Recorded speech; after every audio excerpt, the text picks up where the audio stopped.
इस वीडियो में एलिसीड के चैप्टर 208 से लेकर 212 तक एक्सप्लेन किया गया है।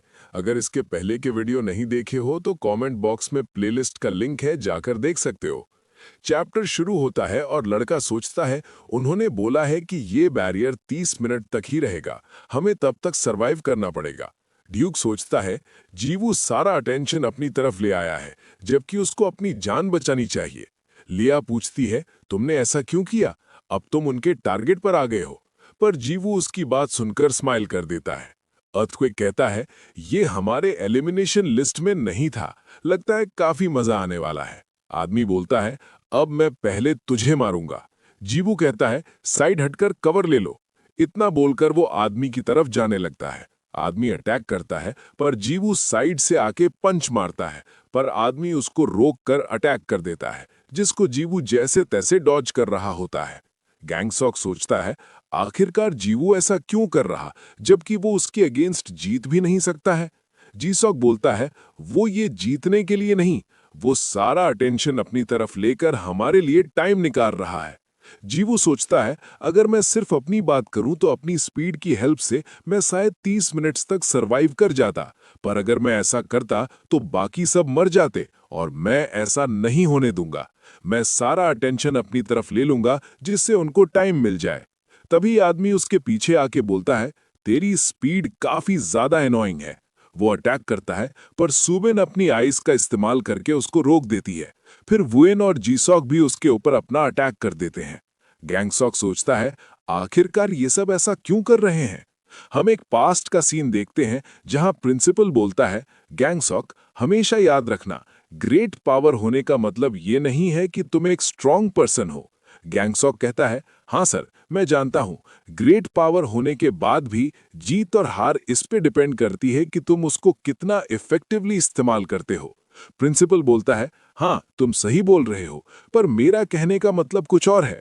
तुम्हारी असली स्ट्रेंथ तब रिवील होती है जब तुम इतने स्ट्रांग अपोनेंट से फाइट कर रहे हो जिससे तुम जीत नहीं सकते, तब तुम्हारी असली स्ट्रेंथ रिवील होती है। तुम्हें ये चीज अभी समझ नहीं आएगी, पर मैं होप करता हूं कि तुम एक दिन इसको जरूर रियलाइज करोगे। आदमी बोलता है कमीनो, मेरा प्लान था कि तुम्हें जल्दी मार दूं, पर अब मेरा प्लान बदल गया है। मैं तुम सबको अपनी जान की भीख मांगने पर मजबूर कर दूंगा। पर तभी गैंगसॉक उसके ऊपर अटैक कर देता है। आदमी कहता है अबे, अब ये क्या चीज है। गैंगसॉक बोलता है अगर मैं तुम्हें ज्वाइन कर लूं तो शायद कुछ सेकंड और निकल जाएंगे। अर्थर सोचता है ये सब हमेशा ऐसी चीज करते हैं जो कि मैं इमेजिन भी नहीं कर सकता हूं। लिया सोचती है अवेकन वंस के लिए अपनी स्ट्रेंथ और वेलबींग ही सबसे इंपॉर्टेंट होती है, क्योंकि वो ऐसी दुनिया में रहते हैं जहां सिर्फ पावर मैटर करती है। यहाँ के सारे रूल्स पावर से डिसाइड होते हैं, इसलिए अवेकन वंस अपनी पावर को बचाने और गेन करने के लिए कुछ भी करते हैं। हम सब भी उन्हीं की तरह है, हम किसी और के लिए स्टैंड नहीं लेते, क्योंकि हमारी डिफीट से पूरी ऑर्गेनाइजेशन को नुकसान होता है। पर ये लोग अपनी जान खतरे में डालकर दूसरों को बचा रहे हैं। अर्थक्वेक बोलता है यहाँ कुछ इंटरेस्टिंग लोग भी हैं जो कि अपनी मर्जी से काम कर रहे, बिल्कुल फ्रेम की तरह। गैंगसॉक वापस अटैक करता है, पर आदमी को उसके अटैक से कुछ घंटा फर्क नहीं पड़ता है। वो उन पे अटैक करता है, पर तभी गैंगसॉक और जीवू के ऊपर शील्ड आ जाती है। हम देखते हैं कि ये शील्ड लिया ने बनाई होती है।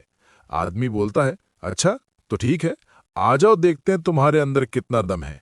मैं तुम्हें फाइट करने का चांस दे रहा हूं, पर याद रखना उसके बाद तुम्हारी डेथ और भी ज्यादा पेनफुल होगी।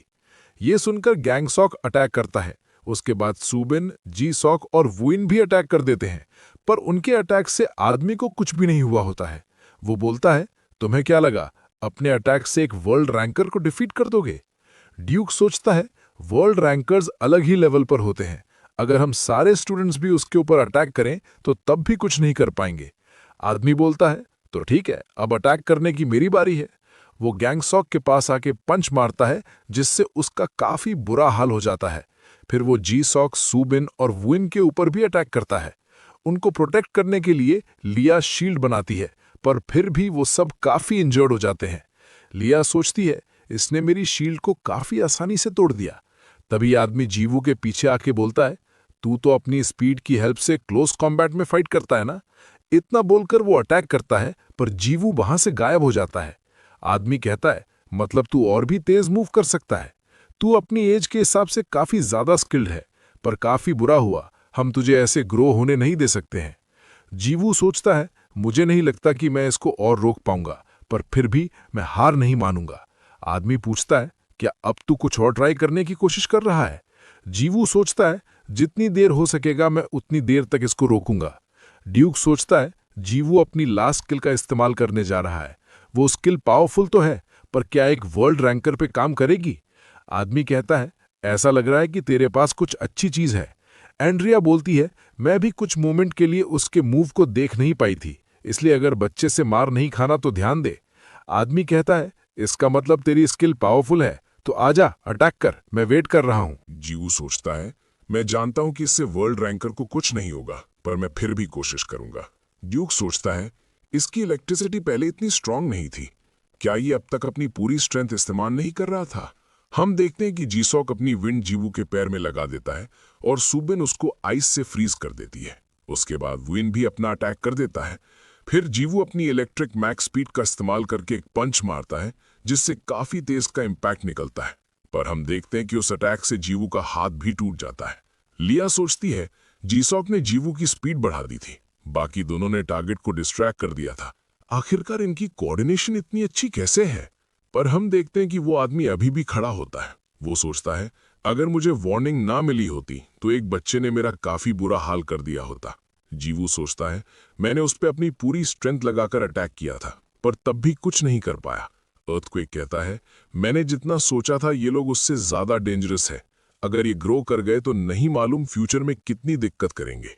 वाइस प्रिंसिपल बोलता है, मैंने बताया था ना कि ये सब फ्रेम के लिए खतरा बन सकते हैं। अर्थक्वेक कहता है, इनुस नीचे जा और उसकी हेल्प कर। आदमी जीवू को पकड़ के बोलता है, मैं एक वर्ल्ड रैंकर हूं, आखिरकार तेरी हिम्मत कैसे हुई मेरे ऊपर अटैक करने की? इतना बोलकर वो जीवू को लेकर जमीन में दे मारता है। आदमी कहता है, मैं अपने पैर से तेरे हार्ट को मसल के रख दूंगा। पर तभी वहां एक तेज की लाइटिंग आती है और केडन ने उसी आदमी को अपने पैरों के नीचे ले आया होता है, और उसकी शकल देखकर साफ समझ आता है कि वो अभी काफी ज्यादा गुस्सा है। केडन को वहां देखकर सब हैरान रह जाते हैं। अर्थक्वेक सोचता है, आखिरकार ये आदमी यहाँ क्या कर रहा और उसने उस बच्चे को क्यों बचाया है? अब एक सेकंड, ये मत कहना कि वो बच्चा केडन का स्टूडेंट है। आदमी पूछता है, आखिरकार तुम हमारे ऊपर ऐसे अटैक क्यों कर रहे हो? केडन बोलता है, दोबारा बोलना, मैं कुछ सुन नहीं पा रहा हूं। इतना बोलकर वो अटैक कर देता है, जिससे काफी तेज का इम्पैक्ट निकलता है। हम देखते हैं कि जीवू के दोस्तों को इम्पैक्ट से कर्टन प्रोटेक्ट कर रहा होता है। केडन कहता है, मुझे लगा ही था एक अटैक में काम नहीं होगा, तो चल एक और अटैक करता हूं। तभी अर्थक्वेक कहता है, प्लीज एक सेकंड के लिए रुक जाओ। तुम हमारे ऊपर उस बच्चे की वजह से अटैक कर रहे हो ना? अगर हमें पता होगा कि वो तुम्हारा स्टूडेंट है तो हम उसको कुछ भी नहीं करते। ये सुनकर कि जीवू केडन का स्टूडेंट है, वहां सब हैरान रह जाते हैं। केडन पूछता है, अगर तुम्हें पता होता कि ये मेरा स्टूडेंट है तो इसको कुछ भी नहीं करते? अर्थक्वेक बोलता है, हाँ, क्योंकि फ्रेम का आपके अगेंस्ट जाने का कोई भी इरादा नहीं है। मैं श्योर हूं कि ये भी फ्रेम के बैक साइड पर नहीं जाना चाहता होगा। पर तभी केडन जियो की तरफ देखता है और फिर कहता है, पर तुमने तो पहले ही काफी कुछ कर दिया है। अर्थक्वेक कहता है, ऐसा मत कर, फ्रेम को अपना दुश्मन बनाना तेरे लिए अच्छा नहीं रहेगा। केडन बोलता है, मैं भी ये सेम चीज कहना चाहता हूँ, फ्रेम के लिए भी मुझे अपना दुश्मन बनाना अच्छा नहीं रहेगा। इतना बोलकर वो वापस अटैक करता है, जिससे उस आदमी की पूरी बॉडी ही गायब हो जाती है। अर्थक्वेक बोलता है, तो केडन, तूने सच में फ्रेम को अपना एनिमी बना लिया है। केडन कहता है, तुझे ये मालूम होना चाहिए था कि मुझे कभी भी प्रोवोक नहीं करना चाहिए। अर्थक्वेक सोचता है, मैंने सुना था कि ये आउट ऑफ कंट्रोल है, पर ये तो मेरी इमेजिनेशन से भी ज्यादा निकला। ये भले ही कितना पावरफुल क्यों ना हो, मैं इसको ऐसा बिहेव नहीं करने दे सकता। तभी केडन अपनी पावर का इस्तेमाल करके कहता है, तो चलो अब तुम सब मर जाओ। इतना बोलकर वो अटैक कर देता है, जिससे काफी ज्यादा लाइटिंग आती है। गैरेथ सोचता है, आखिरकार हमारे स्टूडेंट्स का क्या हुआ होगा? वो सब काफी पास थे। हमें देखने हैं कि उसके स्टूडेंट्स ठीक होते हैं, प्लस बाकी लोग को कर्टन प्रोटेक्ट कर लेता है। फिर हम देखते हैं कि सारे दरिंदों की टीम का बुरा हाल हो गया होता है। गैरेथ सोचता है, उसने अपनी पावर स्पेशली एनिमीज की तरफ एम की थी, वरना हम में से ज्यादातर लोग मर गए होते। पर आखिरकार ये इतनी मैसिव पावर इतनी आसानी से कैसे कंट्रोल कर रहा है? लगता है इसके बारे में जो अफवाह आ रही थी कि ये टॉप 10 के बराबर, वो सब सच थी। अर्थक्वेक बोलता है, अब इन सब चीजों का अंजाम भुगतने के लिए तू तैयार रहना। केडन कहता है, लगता है तुझे ये मालूम नहीं कि फ्रेम ने पास्ट में भी मुझसे पंगा लिया था। तुझे क्या लगा हम कोई बेस्टीज हैं? अर्थक्वेक बोलता है, हाँ मैं जानता हूं, पर हम कंप्लीट एनिमी भी नहीं थे। पर तूने आज जो किया है उससे हद पार हो गई है। केडन कहता है, तो आ जाओ, मैं तुम सबको तब तक मारता रहूंगा जब तक फ्रेम पूरी तरह से खत्म ना हो जाए। अर्थक्वेक सोचता है, हम इस हालत में नहीं है कि केडन से फाइट कर पाए। अगर हमें वो अटैक ना लगा होता तो शायद उससे एक साथ फाइट कर पाते, प्लस थोड़ी देर में प्रोफेसर भी फ्री हो जाएंगे तो हमारा गेम खत्म हो जाएगा। क्या केडन ने ये सब पहले से कैलकुलेट कर लिया था? केडन पूछता है, क्यों, क्या हुआ? तुम मुझसे फाइट नहीं करेगा? अर्थक्वेक सोचता है, एक सेकंड, क्या ये वापस अटैक करने वाला है? तभी केडन अपना अटैक कर देता है, पर हम देखते हैं उसके अटैक को कोई रेड ऑरा आके रोक देता है। उस रेड ऑरा में से एक आदमी बोलता है, ये तो काफी इंटरेस्टिंग है, मैंने एक्सपेक्ट नहीं किया था कि मैं तुझसे यहाँ मिलूंगा। हमें उसके बारे में बताया जाता है कि उसका नाम एंड्रे है और वो फ्रेम का मेंबर होने के साथ साथ वर्ल्ड के टॉप 10 में से भी एक है। उसको देखकर तो वहां सब हैरान रह जाते हैं। आंद्रे बोलता है, केडन, अगर मुझे पता होता कि तू यहाँ पर है तो मैं दूसरा प्लान बनाता, प्लस कर्टन भी यहाँ पर है। इसका मतलब ये पूरा प्लान शुरू से ही बेकार था। केडन पूछता है, अब तू यहाँ क्यों आया है? मैंने जब तुझे चैलेंज किया तब तो नहीं आया था। आंद्रे कहता है, जब तुम अफिलिएटेड होते हो तो सब कुछ सोच समझ कर करना पड़ता है। केडन बोलता है, चलो अच्छा हुआ, मैं तुझसे फाइट करना चाहता था, इसलिए चलो अभी फाइट करते हैं। आंद्रे पूछता है, क्या तू श्योर है कि तू फाइट करना चाहता है? क्योंकि तेरे हाथ में कोई ऐसा है जिसको तुझे अभी प्रोटेक्ट करना है। देखो तो किसने ही सोचा था कि केडन फाइट करने में हेजिटेट करेगा। जरूर ये बच्चा तेरे लिए काफी अहमियत रखता है। केडन सोचता है, ये कमीना जरूर इसलिए आया है क्योंकि इसको मालूम है मैं अभी फाइट नहीं कर पाऊंगा। जीवू बोलता है, केडन मैं ठीक हूं, आप मेरे वजह से गिव अप मत करो, क्योंकि आप हमेशा से फाइट करना चाहते थे। मैंने भी आखिर तक गिव अप नहीं किया क्योंकि मैं आपका स्टूडेंट हूं, इसलिए आप भी अपने लिए सेम चीज करो। ये सुनकर केडन स्माइल करता है और फिर कर्टन के हाथों में जीवू को दे आता है। केडन बोलता है, ओए आंद्रे, तो चल अब फाइट करते हैं।